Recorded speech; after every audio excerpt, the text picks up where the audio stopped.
Hi everyone, I'm Leanne and I just wanted to share a few thoughts with you on generosity.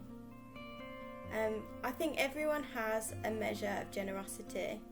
Some naturally have more than others, but I'd say I'm quite a generous person. I get a lot of pleasure from giving things away, whether that's money or finding the perfect gift for someone. I love the effect that it has on people.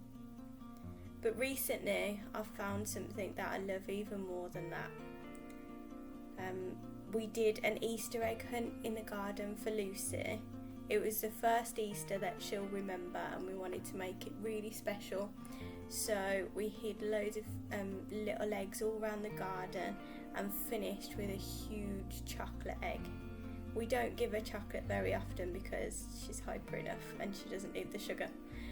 So it was a big deal. And as soon as she opened the chocolate, she immediately broke it up and gave a piece to me and Dan to share. And it really melted my heart. Like, just to see your daughter being generous and kind and sharing off her own back. She wasn't sharing because we had told her she had to, or because she felt obliged to earn our love. She wanted the joy of making us happy and helping us to share in what she's got. She's what the Bible would call a cheerful giver, and I think that's how God feels when he sees us being generous to others. He's so proud of his children functioning in love for one another. But I don't think this generally comes very naturally to people.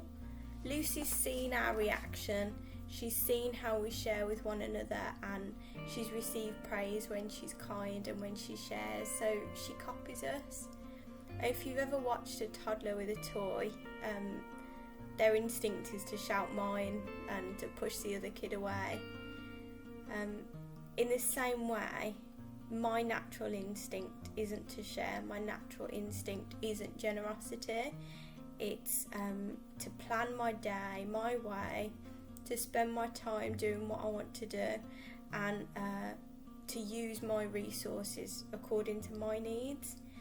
But when I spend time with God, this really changes. Lucy gave joyfully. She does it automatically without thinking, and that takes practice. The Bible says when you give, don't even let your left hand know what your right hand is doing. I take that to mean as just get on with it. Just do it out of genuine love for one another. Don't make a big deal and a fuss about it. And there's a Bible verse that I wrestled with for many years that says, be transformed by the renewing of your mind. This means that when we spend time with God, we become like him. He transforms our mind to become more like him, to become generous and kind and not selfish. So I'd like to encourage you to be intentional in spending time with God. That's how we change. That's how we become cheerful givers. And by spending time with him, he's going to allow us to share in the joy and the pleasure of being generous to others. Thank you. Goodbye.